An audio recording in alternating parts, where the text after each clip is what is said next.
January 2023 is when I announced basically I closed my gym. Now, what led up to that was I ended up going to Dubai in November, and that trip completely changed my life to the point of where I came back and my heart just wasn't in my business anymore. I didn't want to do it. I had been established for 4.5 years.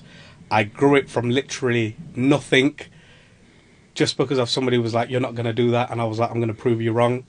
And I got to the heights of where I needed to got to with my gym. And I'm proud of it.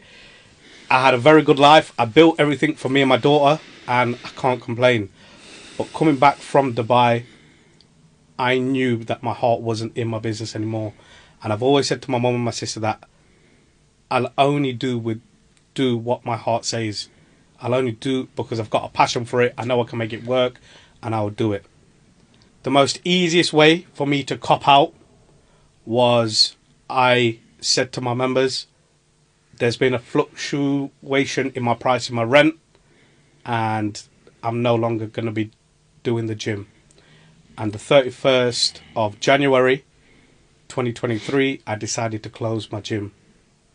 Then went from working 7 days a week, every hour under the sun, earning a very good living, to living on basically benefits. And I started spending time with my daughter, and I enjoyed that. And then I felt something missing, and I basically got depressed. I had really bad anxiety, and my life came to a crash. And after months of taking antidepressants, and you know, even to this day where it's still not 100% and I have to do what I need to do every day, back then I was in such a dark place. I didn't see Lee for 6 months. I didn't see my family, my friends. I was just taking care of my daughter on a day-to-day basis, and I was living on my sofa. Enough was enough, and I needed to get help. I was watching podcasts when I was really depressed and had really bad anxiety, and I realised with Anthony Joshua, Amir Khan, Devin Haney, these ultra-high network people, these famous people, got money, got everything, they kept saying one thing in common. They were like, I see a mindset coach, I see a life coach, I speak to a therapist. These are the kind of people that we speak to every other week. And in the back of my head, something just snapped, and I was like, who am I to not look for help? And I've not got a penny to my name. Who am I not to get this help? If these rich, ultra high net worth people are getting help, who am I to do that? So I started searching around, and I was trying to look for the right person who could relate to my story. All I kept thinking was, I've failed, I've let my daughter down, everything I've done for her, I've let her down, she's not going to be happy, she's not proud. And I couldn't face anyone in my life. I couldn't go out, I couldn't leave my house. I could only drop her off to nursery and go straight back home and lie on the sofa. So as I'm searching for somebody, I come across a fantastic man. He goes by the name of Marsland.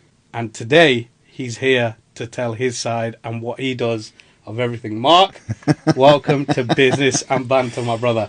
Nice to be here. Thank you, bro. And thank you for your raw and honest openness. You know, if we can be anything in life, one of the most amazing things that we can be is our true, authentic selves. And when you speak from the heart like that, you show who you really are, you know, and that is a beautiful, beautiful thing. Because so many people hide behind the mask. So many people fake life. If you look out there, look on social media, it's fake everything. Yeah. Fake lips, fake foreheads, fake teeth, you know. And don't get me wrong, it's nice for people, you know, if you lose your teeth and you get your teeth fixed, you look better, you know. Yeah. And if you want to improve yourself, that's fine. But what happens is people get obsessed with reaching for something, reaching for an ideal, reaching for a version of themselves that they think will make them happy, and they never find they're happy because it's never enough. You know, yeah. The lips get bigger, the boobs get bigger, the forehead gets bigger, the expressions on that person's face get less, and you see less of the person because it's not them anymore. Yeah. And I think I think life itself, there's a metaphor in there somewhere about, what life is. I look at myself and I look at where I was, like you, very successful. Par 3 golf hole. My son's a professional golfer. I had a par 3 golf hole, my own lake, huge house, 5 acres, horses, stables, bought the cottage next door, rented that out for holidays, 7 days a week, very successful, award-winning man. At the time it was the prince, but I actually shook hands with the king twice, getting business awards and being presented because I was backed up by the prince's youth in my business.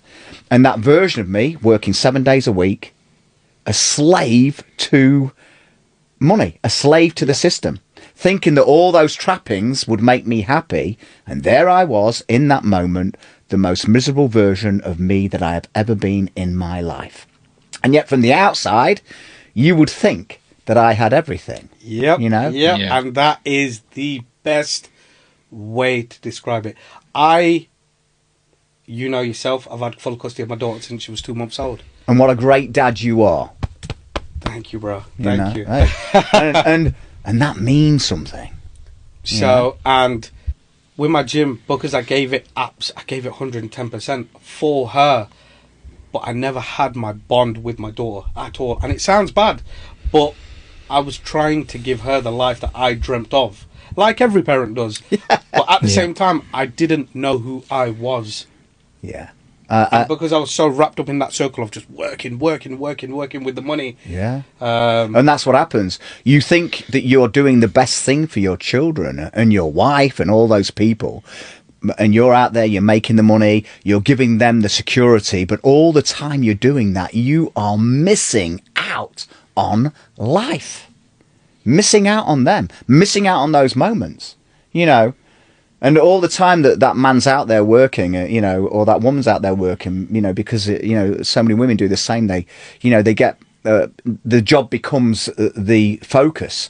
And you think that you're doing it for the right reasons, but you're missing out on all the good stuff. And then what happens is the woman feels abandoned. She goes and has an affair. The man thinks, oh my God, I've been working, my butt off trying to freaking support her, support my family. She's out there doing that. It's because you weren't there for her. Who was putting the spotlight on her? Who was making her feel good? And you have to find that balance. You have to find that balance between work and love and life. And that is where it's all at. So, Mark, how did the journey start for you?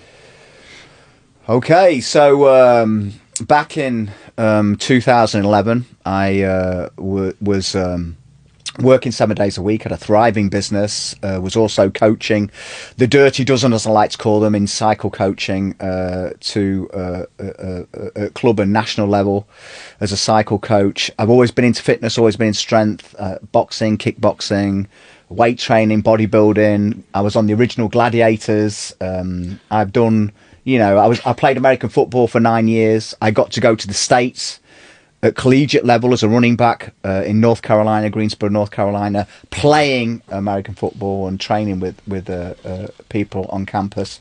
So I've always been very, very sporty and very, very driven.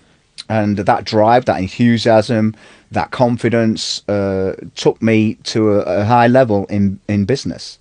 But in 2011, I had hit a point where I was working 7 days a week, bought a cottage next door, was letting that out for holidays, and became a slave to business, a slave to money. My relationship was pretty much dead. She'd already at that point started a friendship and seeing somebody on the side, which had blossomed, and she's still with the guy now, which is wonderful. And he's a good guy. He's been a great role model for my son as well, and I've got nothing bad to say about Jason or her, for that matter. Regardless of what happens in your life, it's your choice how you choose to look back at somebody.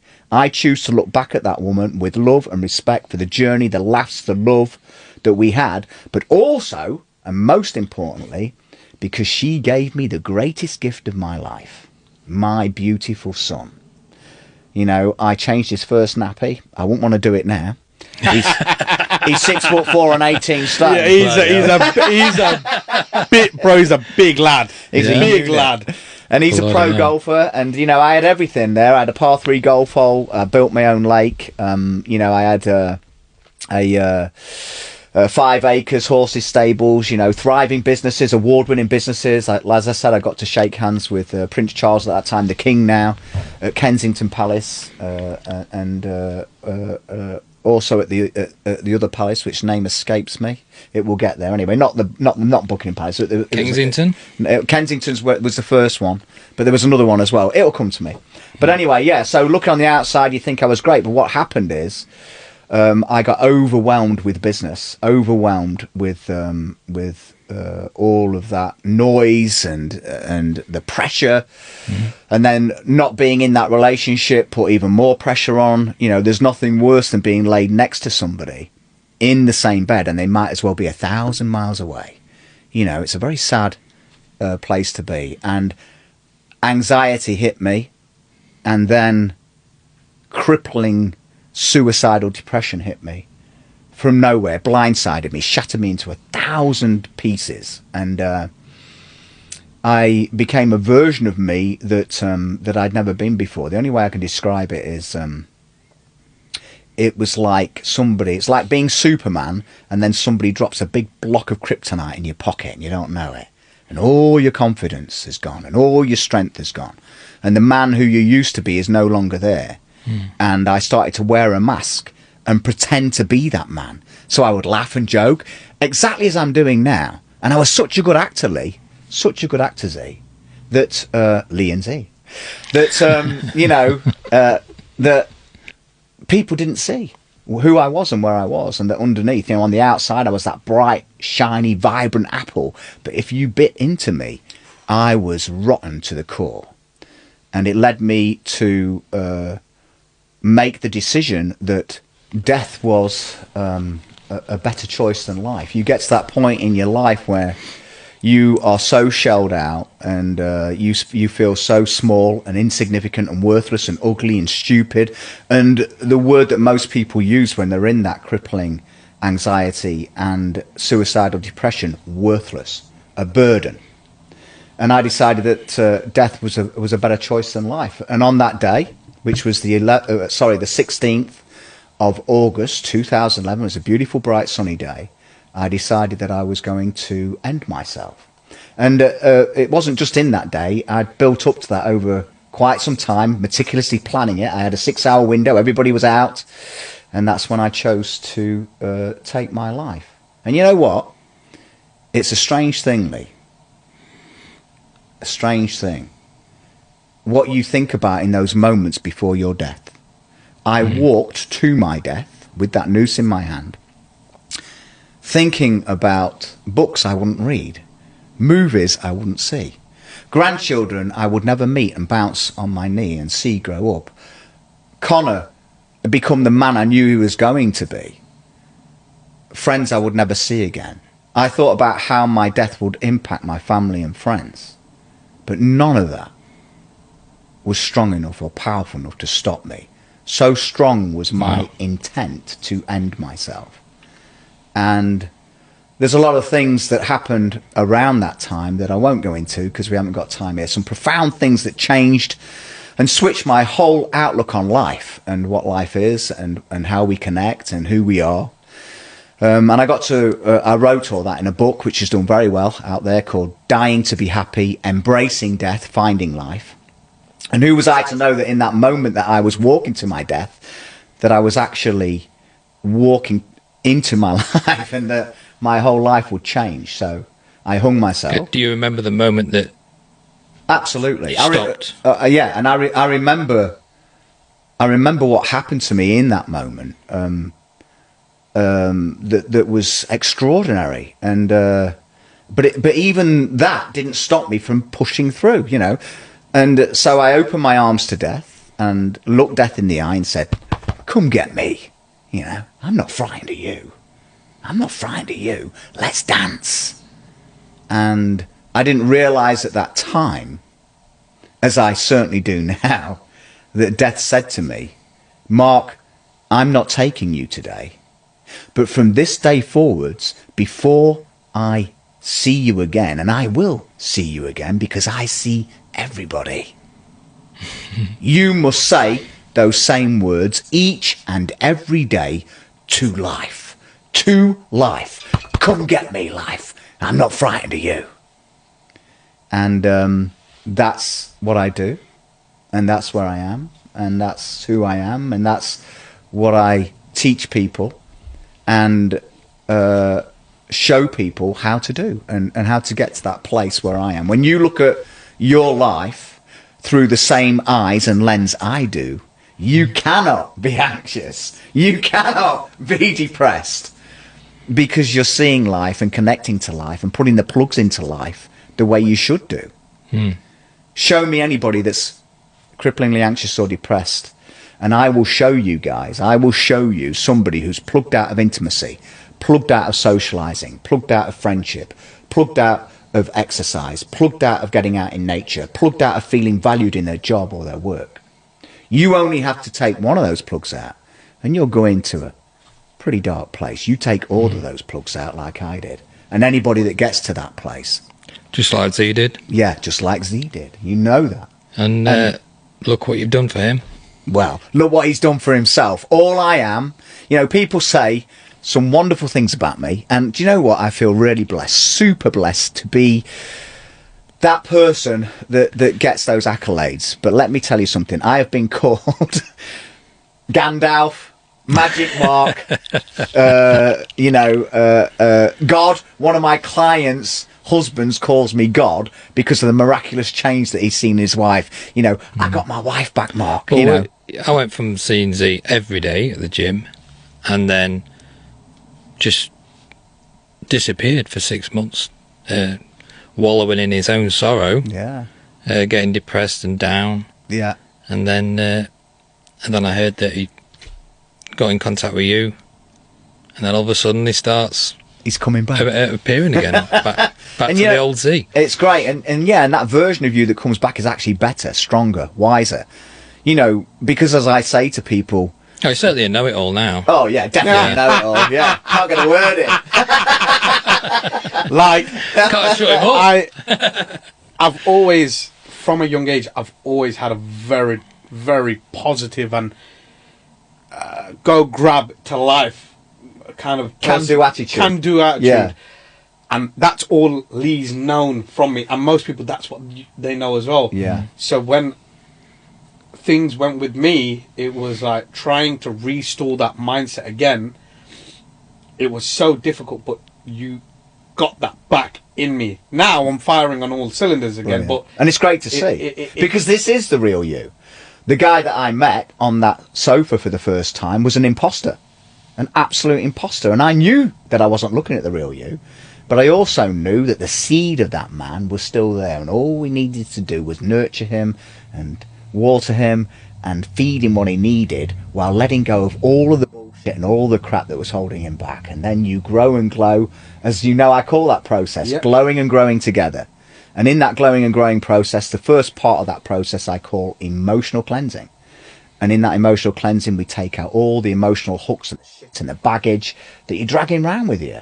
And we had some hooks, didn't we? Yeah. And we took them out, and then as we take them out, you start to glow and grow and walk back into that future version of you that we painted. We projected that. How are you going to know when me and you have smashed the ball out the ballpark and been successful? Where will you be going? What will you be doing? How will you be feeling? That proves to you that you are the best version of Z that you can be. And we mapped that out. And then my job was to walk you into him. And you know, as I was saying, people call me some great things, you know. And say some great things about me. The magic is not in me. There's nothing special about me. It's you. The magic's in you. What I will own, and happily own, I own this. I own this, folks. I am a effing, pardon my French, great facilitator. I am a great facilitator of change in you. In you. You know, that's what I do. I take what you give me, and a little sprinkling of what the universe gives me. After touching what I've touched and been where I've been, I'm sure something greater than me works through me. I have no doubt about that at all. And it allows me to get outcomes with people who have been to CBT, been to counselling, been down all these other things, and often land on my doorstep through a recommendation and say, Mark, I've heard some wonderful things about you. You are my last resort. And we do some amazing, magical, life-transforming work together because the way I do things is different. The connection I have is different. And the only reason it's different is because of what I've been through. Without what I've been through, without what I've connected to, without what I've seen and felt, I couldn't be this me. So I would not change a thing. If I rewind my life for all the bad I've done and there are versions of me that me, you, Lee, you, Z, we could get a box of eggs, mate, and say, Marsland, 27 years old, you wanker, you wanker, and pelt eggs at him, you absolute shitbag, you know, oh, you dick.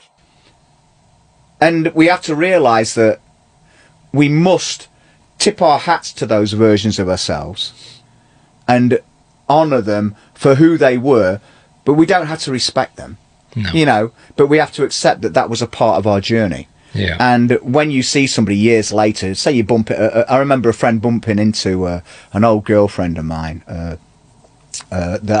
I knew when I was about 18, 19, and you know, they got talking about who they'd seen and who was doing well. He happened to mention me, and I was doing well, and instantly it was like, that bar steward, you know, that bar steward, you know, he's a pig, you know, and horrible and selfish and all those things. And he said she hates you, Mars, you know. And I said to him, no, she doesn't. He said she bloody does, because I was there and I heard it. I said, no, honestly, she doesn't hate me. And he says, what do you mean? And I said, she hates that old version of me.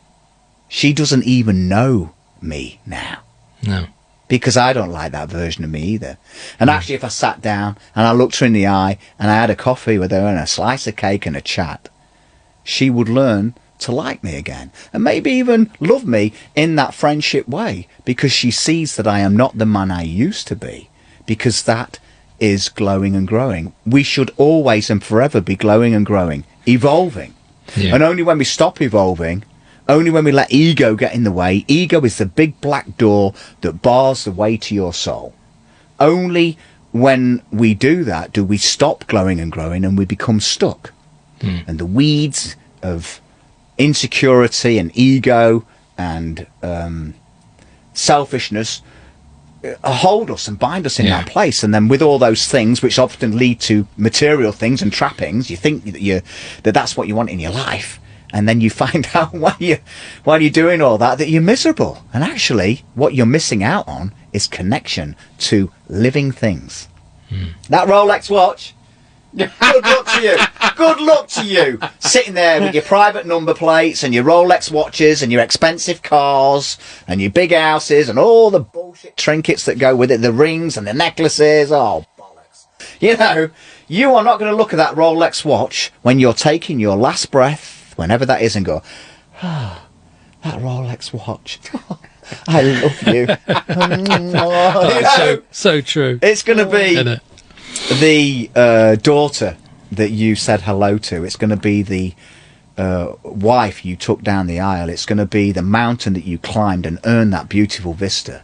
It's going to be those moments when you held somebody or they held you in your darkest moment. That is life.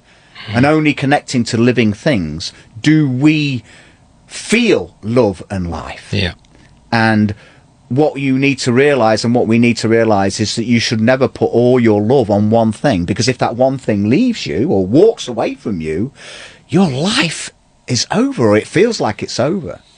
And when you understand that there are many, many, many layers to love, and you can love many things. You can love a little white ball like my son does, and you can knock it around a green field and tap it into a hole, and you can make that little white ball do the most amazing things, and you will love being in control of that little white ball, and people will love you watching you be in control of that little white ball. And that is just another kind of love. And you can love a bicycle, you can love music, you can love reading, you can love poetry, You can love animals and peoples and vistas and places and ice creams. You can love so much. And when you realise that you can attach love in all its different forms to all these different things, you begin to realise that the true way to live your life is to be attached to nothing, but connected to everything. And in that moment, if one thing decides to leave, or you lose something, or something changes, you know you can still wake up happy the next day because you have so much love and happiness still in your life to look forward to. Mark installed the tools within me of my daily, basically my daily non-negotiables and my hobbies and my interests. And if as long as I stick to the plan every day, I will be where I need to be. Yeah.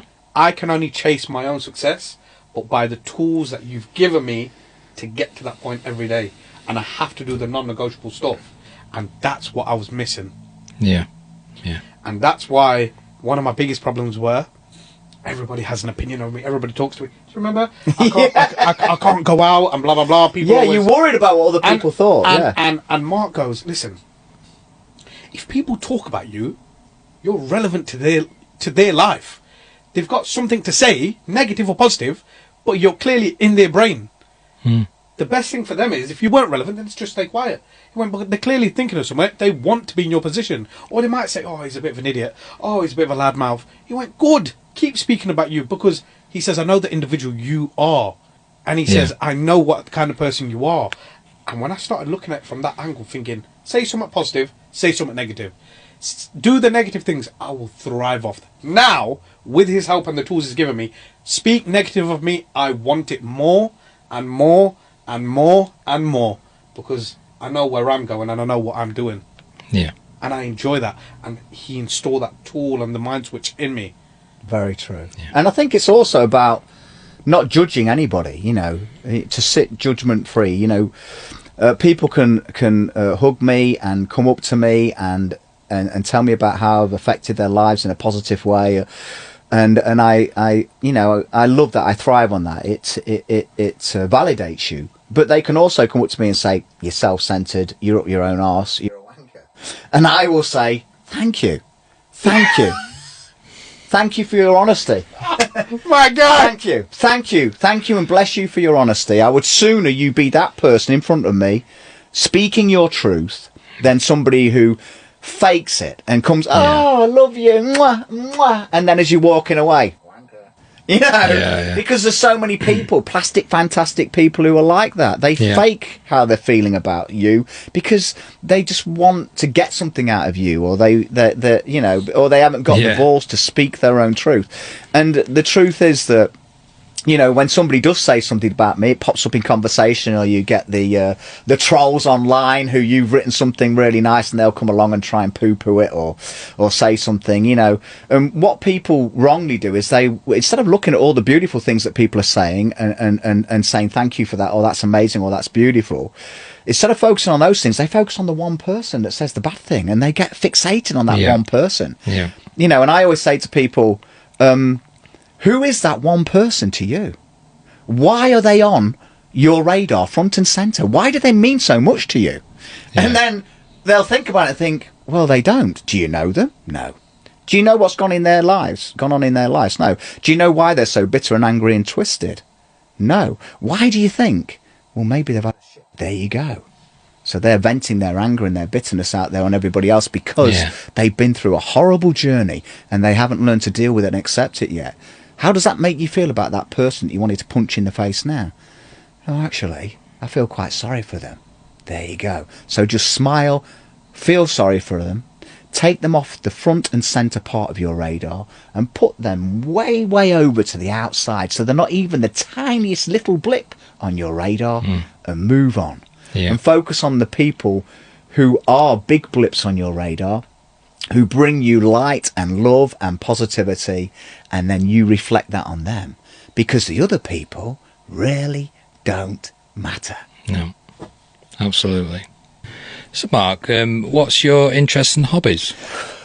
Wow. Okay, that's a good one because they are varied, very varied. My interests and hobbies. Okay, well, I love people. I love adventure, and just picking up, I'm going somewhere. Whether you come with me or not is irrelevant. You are welcome to take that journey with me. But if I say I'm going somewhere, I'm going somewhere. I love to see new places. I am a huge advocate of cold water immersion and cold water therapy. Yeah. I love to plunge in lakes and rivers and waterfalls in beautiful places everywhere. And I have a tribe on Facebook called Cold Water Warriors. All right, yeah. And I started with little old me, and we've got over 1,000 members now, and cool. and glowing and growing every day. I love to read. I love music. I love dancing. I'll dance every day. I love singing and writing songs and writing poetry. Stuff I need to get out there, actually. I've released a few songs, but I don't push them. I'm very guilty of not pushing my book. I'm very guilty of not pushing my songs and poems and stuff. And the only reason that they download is to give to other people. So I need to be more proactive about that. I need to do that. I love the gym. I go to the gym. I love cycling. And yeah, there you go. Okay. Mark, what does the future hold for you and the business? Wow, that's a good question. I think for me, I am very lucky that I am very blessed to be a full-time and very busy life coach. And I think I would like to probably expand it out into the virtual world a little bit more. I'd like to develop some courses. I'd like to develop MP3s for anxiety, depression, weight loss, sleeping, addiction. I would like to write another book. In fact, right here, right now, let's have a reveal, because I had an epiphany the other day. As often happens, you wake up in the early hours of the morning and you have a bit of an epiphany. And the next book I am starting to write now, I've already laid the chapters out. So we had Dying to Be Happy, Embracing Death, Finding Life, which was my first book. And the new book is going to be called Living to Be Happy. Living Your Best Life. The Business and Banter exclusive. Yeah. Come on. Living to Be Happy is on its way. So yeah, I'd love to do more impactful work. I'd love to teach. I would like to teach programs and my glowing and growing routine to other therapists, and so that they can go on and gift that to more people. So in that way, by training other people, I can impact and help more people. Nice, and I would love to be in a situation where I could stand on stage in front of thousands of people, walking into a place, feeling crap, feeling, the weight of life on them, and looking for something, and help them drop all that baggage there and then in that moment. So when they walk out of that place buzzing, they are not the person that went in. So that, because when you get so many people in a place like that, their energies touch each other. And when their energies are touching each other, you can do amazing shift work because that energy is focused there. So I would love to do that. That'd be great, because I know I could do that. I could do that kind of work.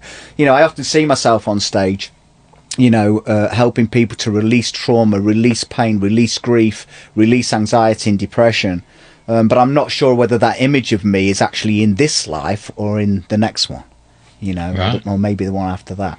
But I know it's coming. It's definitely coming. So yeah, that's where I'd like to be. Very varied. So Mark, if somebody wants to use your services, wants to get hold of you, how do we do that? How do we contact you? What's your contact details? All you got to do is Google Mark Marsland on Google, and I will come up, or hypnotherapist or life coach Lincoln, and that Google page, that Google business page will come up, leading to my website page, and you will get to see all of the reviews of people like you're on there, that I have done some amazing, wonderful, powerful, beautiful, life-changing work with. And their voices are way more important than mine. I think, I'm not going to say for sure, but I think I am Lincolnshire's #1 rated Google life coach and hypnotherapist. I think I've got something like 88 5-star reviews now or something. And those reviews mean a lot to me, because when I go in seek of a professional, when I go seeking a professional, I look at those reviews myself. I go off Google reviews, so it's an important media for me, a medium for me to validate somebody's credentials. So when I was looking for a person, I went through hundreds. I went through London, Birmingham, everywhere. And when I thought, why don't I just look at home? So when I put Lincolnshire in, come across Marks, again, I will only work with a professional that I would ring and go, I'd work with that guy because he's the dog's nuts. I will only work with them kind of people. And when I saw your stuff and everything, and the part that got me is I needed somebody to understand that I felt like I failed in business. And when I read your whole story and the whole thing, Boom. it was done. Yeah. Boom. We were aligned. That first phone call, he took an hour and a half out for free and got me going, this is the guy for me. Took an hour and a half for free. Top lad. Yeah, you know, and there are a couple of people that are on my books now. I would admit that a lot of the time it's friends, but sometimes it isn't, that I do work with for free because they're in a bad place and they genuinely can't afford it. I don't mean everybody. I don't mean everybody gets for free. No, God, no. No, that does not mean everybody gets it for free. But what I'm saying is that we have to spin and roll the dice on those moments where do we turn our back on somebody that is there, that needs that help and is desperate for it and is in a genuine place where they can't afford it, or do we walk away? And I am not that guy. You know, I think where I was at that darkest point of my life, you know, desperate for a wingman. I didn't have a wingman, and here I am able to be that wingman for that person. Mm-hmm. Who am I to say you're not worth it just because you can't pay me? You know, so I always say to those people, I will work with you, I will help you, let's get you back on track, let's get your life back on track, and all I want you to do is write about that journey and promise that when you are in a position, you can come and pay me back, and if that makes you feel better, or pass that good deed on, pass that love and light onto somebody else, you know. Yeah. And can I make it very clear? Mark works with anybody, whether you're a millionaire, a billionaire, got no money, have a little bit of money. I was on benefits, and my man was like, I got you, don't worry. Yeah. It's true, yeah. I remember you saying to me, money and status does not make you a great man or a great woman, you know. No. Your humanity does, and I don't see the bling, I just see the person. Mm-hmm. And I'm not interested in the bling. In fact, the bling is a big turn off for me. I can't, you know, if I'm sat with somebody saying, I just bought this, I've just got that, or I banked £100,000 on a deal yesterday, yeah, bring me the sick bucket. I'm not interested. Yeah. Honestly, it doesn't interest me. Tell me about you. Tell me about your insecurities. Show me the real you, not the you that you want to project to impress me. Yeah. Show me who you are, because that is the person. That, you know, that. Yeah. And there's nothing more attractive to me than a millionaire who dresses down, drives a battered old car, and you wouldn't even know it. There's a man I can spend some time with. There's a man who knows his own self-worth and doesn't need to project it. They're the people I love. They're the people I gravitate towards. They're the people I want to surround myself with and bathe in their light while they bathe in mine. That's life. That's love. That's connection. Mark, my brother, my wingman, my right-hand G, thank you so much from the bottom of my heart for what you've done for me personally. For my daughter, you brought her dad back. Oh yeah. And you brought me back. Lee got his best friend back. Yeah. You know, my mum got her son back. And mate. All thanks to you, broski, and I appreciate it. Thank you so much. Thank you. Bless you, mate. Bless you. My absolute blessing, and thank you for inviting me onto your show. I'm so pleased that you're doing this. I'm so pleased that it's expanding and glowing and growing and bringing more and more of an audience, and you're doing something you love, and it's inspiring a lot of people. I think it's beautiful, and thank you for blessing me by inviting me on today. Yeah, thanks for coming, Mark. Thank you, mate.